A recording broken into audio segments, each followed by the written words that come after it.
Hei mo kvar det sång i lei, vakna dikko edelige drenge, de høyre.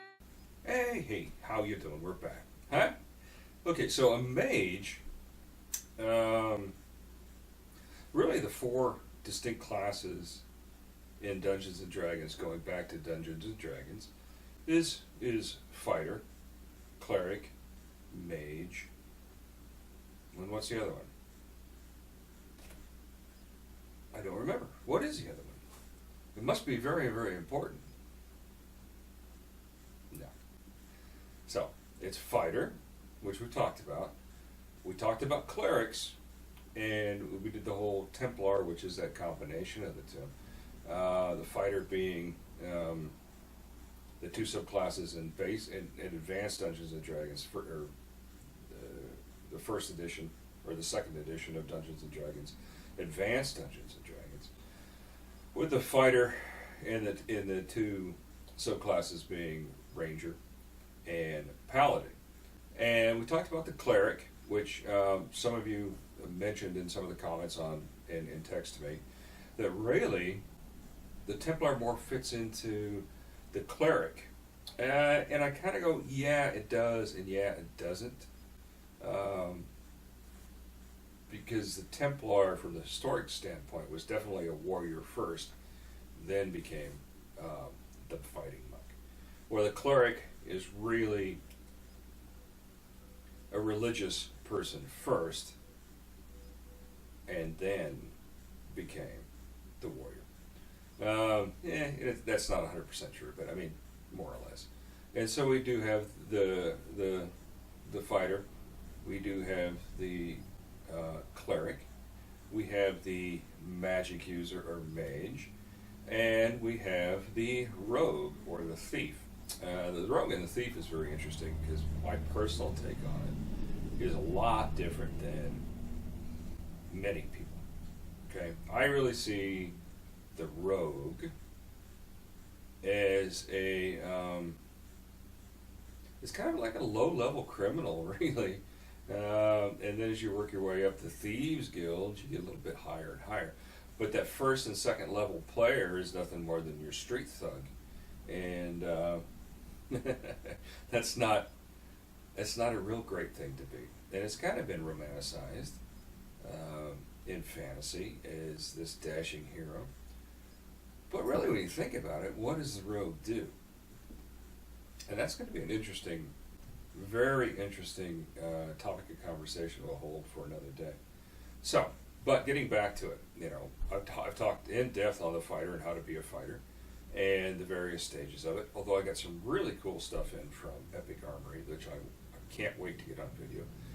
We're going to relook the archer. We're going to also relook a subclass, if you want to, of archer, the crossbow. Yes, I got an Epic Armory crossbow, and it is really cool. So I can't wait to show you that. And we're going to redo the archery tests along with the bow and the crossbow, because we got some good studio lights in. We've got our sound system, I think, working, and this is going to be a test for that too. But that's for another day. So we'll look at the archer. We're going to look at the cleric from the cleric point of view, but we kind of dabbed into that with the paladin or the Templar. So this next little block that we're going to talk about is going to be that magic user. Now, the interesting thing about a magic user is it has almost nothing to do with reality. I mean, we have some archetypes of magic users in the fantasy world, Gandalf the Grey being one of the biggies. And so when you say I'm going to be a magic user, it immediately comes to mind an older person in flowing robes with a large staff calling upon whatever to provide him power or them power. And that's pretty cool, really, when you think about it. But a lot of our LARP games, magic is delivered with spell packets or these little seed packets. And so the effectiveness of the magic spells is kind of low. And I know here in LARP on the Borderlands, and the admin staff on LARP on the Borderlands East is really looking into that to make it more playable, enjoyable, if you will. And so he's coming up with some really cool ideas. Ling is coming up with some really good ideas on using magic in game and making it more realistic.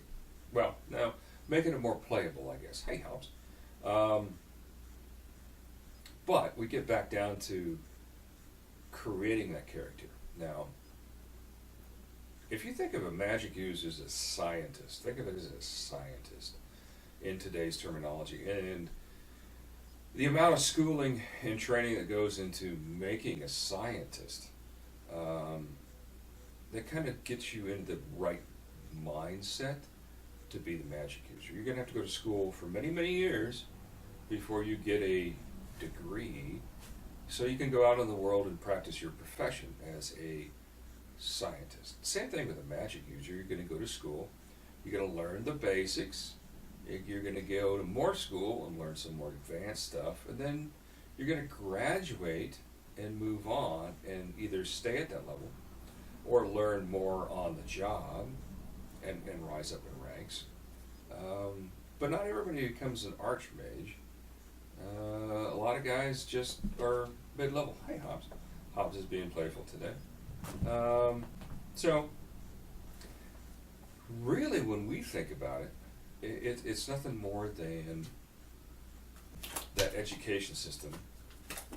Hobbs is really more than that education system in a different light. Now, that's not the fun part of LARPing, and I know, but I want to get you to the right mindset. A magic user is definitely scholarly, and is supposed to be. So, with that in mind, let's talk about building our costume. The look, right? Now,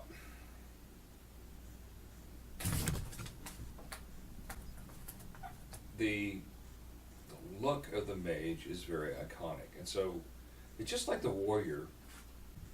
When you look at him, you go, okay, yeah, that guy fights.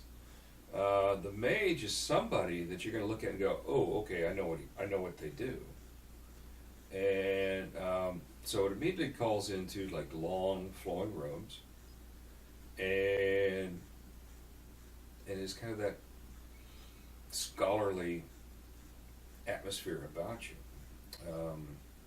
And when you're on an adventure, what is that mage going to be doing? So you got to think about that when you're talking about your lower level spells. If you're just coming in, let's say you've just graduated Wizard High School, and now you're off. You've learned 2 or 3 different spells, and now you're off to make a better wizard world. So now you're out in the world, and you hooked up with some people, and you're trying to do your job. Then you've got some really basic spells, and in the books Lord of the Rings, you kind of see, and not that Gandalf is a first level wizard by any standard, but you see some of the basic spells that the wizards had. I mean, open doors, cast light. There's some magic shields. There was a few magic missiles being thrown around, or the effective magic missiles. But that was really about it. His war fighting capability or fighting capability was pretty low. Not Gandalf, but mages in general. Gandalf, on the other hand, is one of the 5 wizards in Tolkien's world. So they were pretty powerful beings on their own right.